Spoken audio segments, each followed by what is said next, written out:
Well, it's Saturday. We had a rain day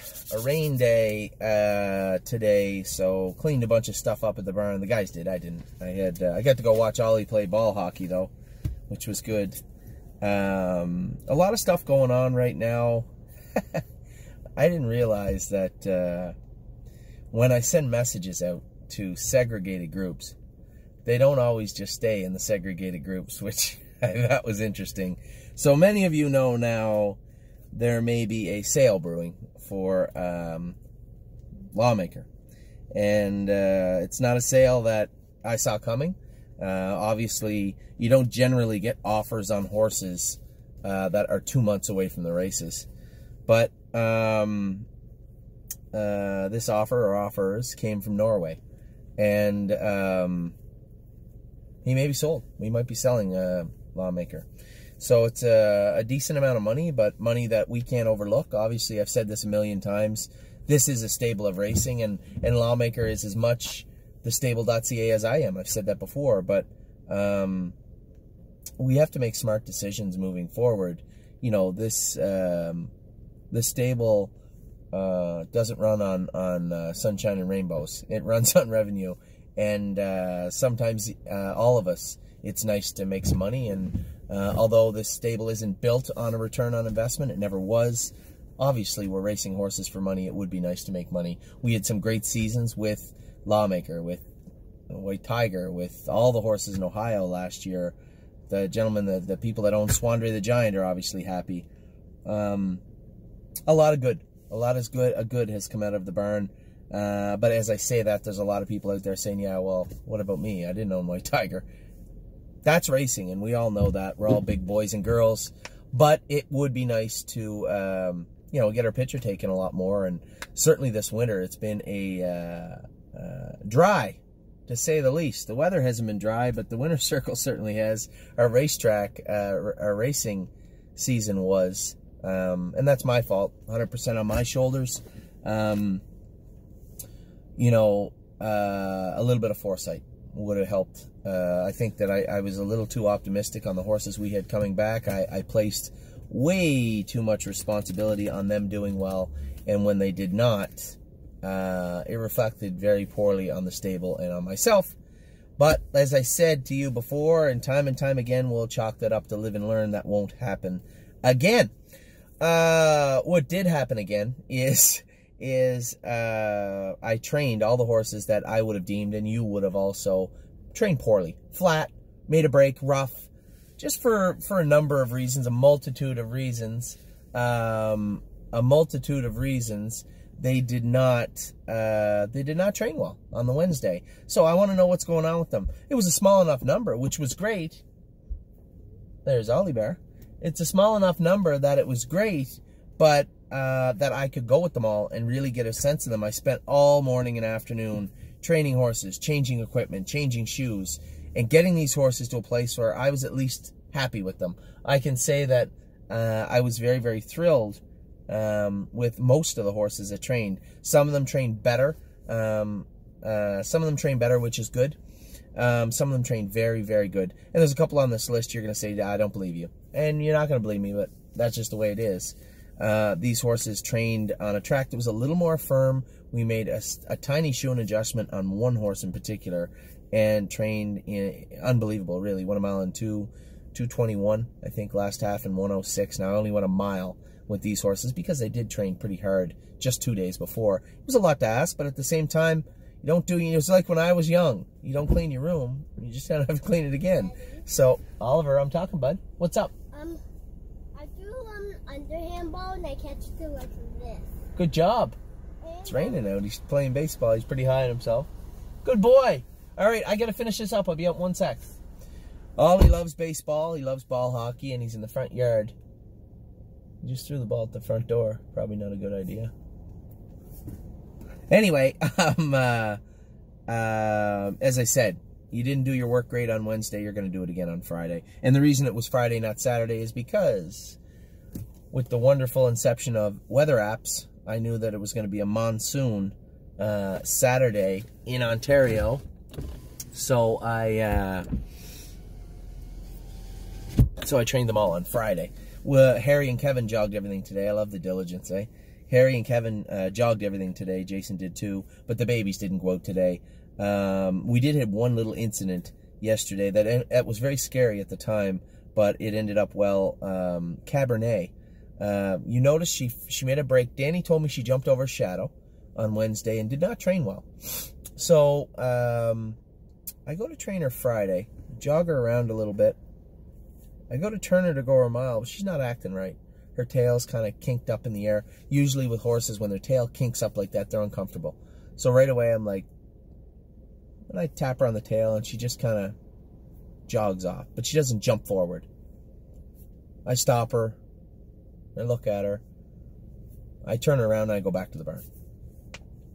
I pull up to the door, and I said to the groom, I said, the caretaker, Greg, he did a great job. I said, this filly tied up on Wednesday, I think, because she didn't act tied up until I turned her to go her mile, which made me believe that muscle soreness. She was okay to jog around a few laps, but when I turned her to go her mile, then I really saw she was stiff. In my mind, she was tied up. So we had, the vet was there, I gave her a little anti-inflammatories, and I said to the groom, to the caretaker, I said to Greg, I said, keep a close eye on this filly for the next half an hour or so. Just let me know how she is. So he comes to me a half an hour later. He says, hey, she still doesn't look right. So we gave her some tranquilizer, just trying to get her to relax, calm down. Clearly, she was in a little bit of distress. I finished training 11, 12 horses. He comes back and he says, she's emptying out. Like she made her water and stuff. She's emptying out, but she doesn't look right. So I call the vet again. I said, hey, because now I'm starting to get a little worried, right? I said to the vet, can you come back and look at this filly again, see what's going on with her? She's just not right. And he comes back. Now I'm leaving. I'm thinking maybe she's full of mucus. Maybe she's got a little blood in there. Maybe something is up. But I don't think it's dire. She doesn't look super uncomfortable. She just doesn't look herself, right? So the vet calls me, says, Anthony, she's in distress a little bit. Her heart rate's very high. I want you to take this filly to the university. I said, the university? I said, what do you mean the university? What? He says, I'm concerned. So we take her to the university. The head vet for the University of Guelph, which is probably one of the biggest veterinary universities in the country, I would say, calls me and he says, our blood pressure is very, very high. We've seen some of these go around. Now, I don't want to make light of other cases, but there was one of the best colts in Ontario drop dead on the track 2 weeks ago, training back as a 3-year-old. We trained Hard 8 on Wednesday at the track, and she had a little arrhythmia. She flipped her heart a little bit. Now, this filly's in distress, and her heart is beating fast. He said, I think she's got does she have a virus? I said, she seemed fine. She's eating good. She had no temperature. And now I say to myself, Heart 8 the day before. I said, Heart 8 kind of flipped her heart yesterday. He said, there's some sort of virus going around. Something. I said, okay. 2 questions I need answered to go back to my clients right now. 1, how much is this going to cost us? 2, is this going to reoccur? Is this something that will happen? Did she get injured? Did she injure her heart? Did she get injured? And also, will this ever reoccur? He said the price wasn't expensive. For staying there for the weekend, it's going to be about $2,500, which obviously isn't cheap, but considering death, which could have occurred had there not been a keen eye or a keen set of eyes or a group of keen eyes on this filly throughout the afternoon. So we saved her. And also he said, no, I think it's a virus, very treatable. There's no injury. There's nothing wrong with her heart. We got her under control. I've never seen that in my life. And our vet hadn't seen it either. He was referring to the head of the University of Guelph, and even he couldn't answer me. The head of the university did. He said there's nothing wrong with her heart. She didn't injure her heart. But there was a virus that was attacking her, and her heart rate was way up. So, so she's going to need treatment there for the weekend, just IV antibiotics, and then she's going to be turned out for 2 weeks and back in, and she'll be ready to go same time as everybody else. I mean, she didn't miss any time ever and she was one of the first ones bought. So there certainly won't be any issues getting her back. Now, upon this news, some of our clients took it upon themselves to start dumping the shares of Cabernet. I need to tell you again, I've already told you once, the head surgeon for the University of Guelph told me there will be no residual damage done to the filly. There will be no issues, and he does not see any reason it would ever reoccur. So it was a fluke thing, and she'll be back on the warpath soon enough. But obviously a scary, a few tentative moments throughout the afternoon for Cabernet. But as I said, Greg did a great job in keeping me updated, and the vet. And, you know, we made the right decision, obviously, getting the horse to the university when we did. So those things come up. And I think that would be an A+ across the board, definitely for Greg, the vet, and the university in ensuring that Cabernet's safe. And she is. She'll be fine. She'll make a full recovery. She's looking at about 2, 3, 4 weeks off. Not a big deal. So that's out of the way. Miss Mischief Maker is back jogging. For those of you that own shares of Miss Mischief Maker, she's back jogging, looks fantastic. Her leg looks great. All straight A's across the board. Again, the vet did a great job. She did have stitches in her leg because she's a goof. Jumped up in the stall one of those days after jogging when everybody was resting, in that resting period where everybody was a little bouncing off the wall because their training was all interrupted. She was acting like a goof in the stall and somehow clipped her leg and cut her leg open. 15 stitches in her left front leg, I think, 10, 15 stitches. They were all it was a superficial wound, not a big deal. It's all healed now and it looks great. Chris, Senior, that takes care of that filly, he's doing a great job with her. Her leg looked fantastic. I jogged her 2 days this week. She looked great. James went with her. Disco went with her yesterday, and she looked great again. So that's all good. Now, we'll get to the training side of it. I did train, how many did I train? 1, 2, 3, 4, 5, 6, 7, 8, 9, 10 exactly. I went with a couple other ones, but they were fine. Anyway, not a big deal. I went with 10. 10 that trained mediocrely to poorly on Wednesday, and all 10 that I went with, we made shoeing changes on 5 of them. We made equipment changes on 10 of them, and all 10 of them trained well. Some trained very, very good. Some just did their work. So I'm going to run through them right now, no particular order, 1 through 10. We're going to start with Overdue Mission. We added a little bit of weight to her up front, took the boots off her, put a set of bandages on her, put a head pole and Murphy blind on the inside of her. She trained very, very good, went a mile in 2:25. I was very happy with her. She still felt a little soft. There might be another shoeing change in the works for her in the next couple of weeks. For now, I was happy with what I saw the other day. Spend that money. Again, we just added a pair of bell boots to her up front, added some equipment on the inside, a Murphy blind and head pole, tightened her hobbles up. She actually went a mile in 2:19. She was very, very good. A horse that you're not going to believe me after the way he trained on Wednesday, but Time Al Kazam, I think the fastest trotter now in the burn, and definitely looked like the strongest from what I saw. I don't know what the issue was with Time Al Kazam on Wednesday, but I went a mile in 2:18 with him on Friday, and he was a totally different horse. Just a couple of minor equipment changes on this horse, and I can't really explain why he looked flat on Wednesday and why he looked great on Friday, but he looked some good on Friday. So those of you out there with Time Al Kazam shares looking for the lifeboats on the ship, just relax, walk away. He's fine. Time Al Kazam trained very, very good. I had Canadian Titan on my list, but when I went back and watched the replay, I made a mistake. Canadian Titan trained fine. There's no issues with Canadian Titan. I will go with her, or James will go with her in the next month or so. But Canadian Titan looked great in her training set. A horse that I thought looked flat was Classic Con. I added the trotting hobbles to this horse. I trained a mile in 2:20, last half in 1:07 the other day, Friday. Very, very good. Moved from a line pole to a head pole and a Murphy on the inside and put the trotting hobbles on him. I haven't gone with him in a while, and certainly this was his first day with the hobbles on, but he took to them very, very good, and he was very good in training on Friday. Crazy Mission did make a break on Friday, but I think there is a shoeing change needed with this horse, another one. I think we made a step in the right direction. He trotted the turns great, which was his problem before. We fixed that. The issue was in the middle of the straightaways. He's getting over a bit, and I think he's just touching that left hind down low. So, tiny shoeing change. Don't think there's much we can do equipment-wise just yet, but a tiny shoeing change, and I think Crazy Mission will be fine. He went a mile in 2:23 after making a break, so he was going some kind of a mile before he made a break. Did everything right, stayed composed, wasn't too excitable, did his work very, very well. Horse that was a little excitable but trained very strongly was Rose Run Valiant. I think this horse is at least 2 shoeing changes away from being perfect. You can't just change everything all at once.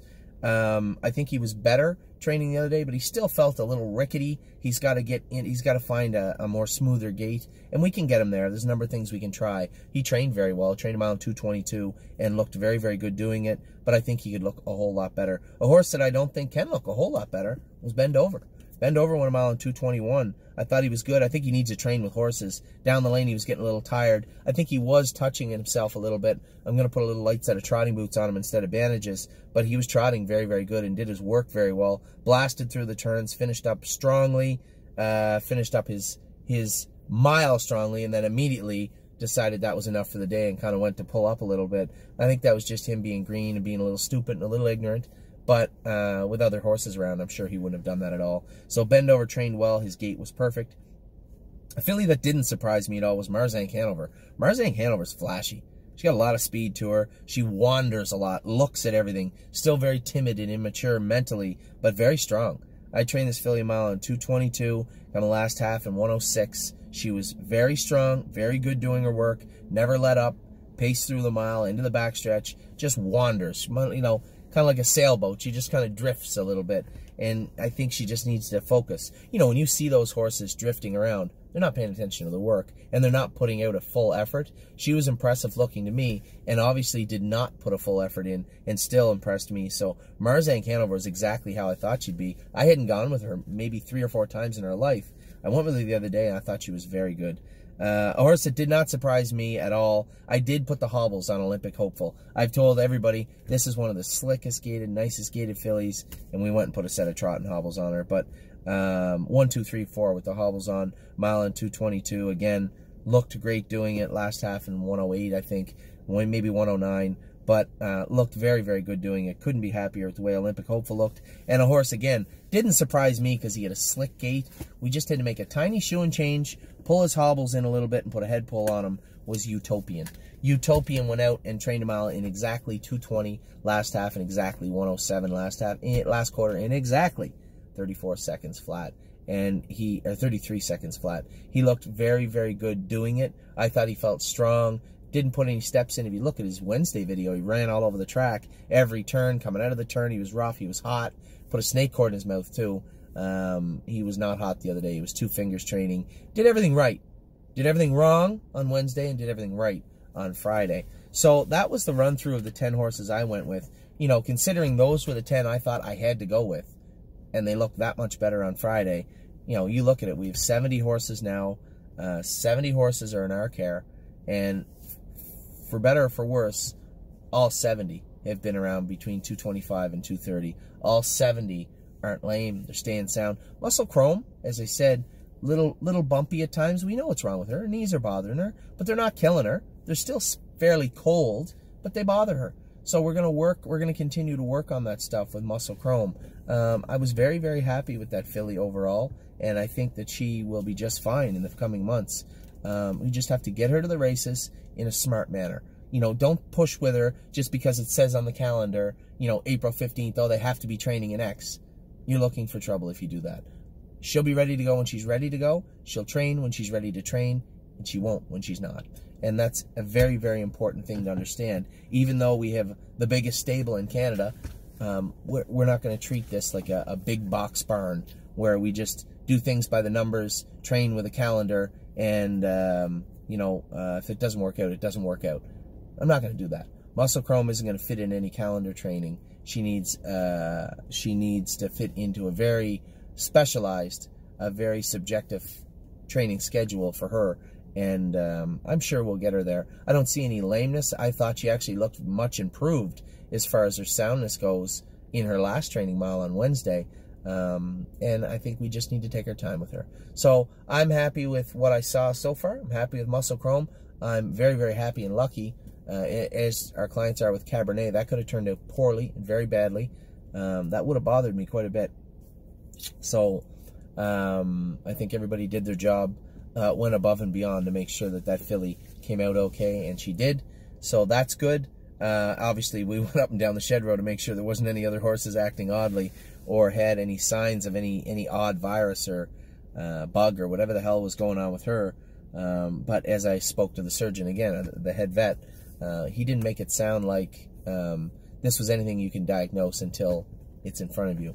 So there's no real warning signs, so to speak.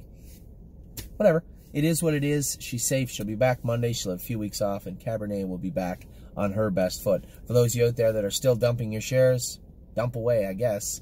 Cabernet's a nice filly, and this was an anomaly. This was something that popped up. There shouldn't be, from what I'm told now, and I wanted to make it abundantly clear that I got it clear from the veterinarian, the head guy. There won't be any residual issue from this. There was no damage done to the filly, and there's no reason to believe it will ever happen again. So that is what took place on Friday. Obviously, it's Saturday. There's not a lot going on at all. I guess I can run through the stables pretty quick. There's no point in going through the babies. You got an in-depth look at them on Wednesday, and then I gave you an update on all the ones here, the 10 that I went with on Friday. So maybe I will just run through the stables real quick and get this out of the way. And then we'll have your video out to you this week. Obviously, there's a little scrub. Don't forget, most importantly, the Wednesday webcast. There's a lot of questions to be answered. There's a lot of things that we're going to go over in this webcast on Wednesday. And I think that it would behoove you to tune in. If you have any questions, send them to Kelly or myself. Kelly at TheStable.ca, Anthony at TheStable.ca. We'll get those questions written down, and I'll make sure they get answered on the webcast for you in real time. And as I said, a ton to talk about, a lot going on, a lot to unearth, so to speak, and flatten out for the summer. So it's turned out to be a great week, obviously, with this curveball with Lawmaker and now with some other stuff going on. It's turned out to be a great week here at the stable. I'll be back in just a minute with all the stables and get you on your way.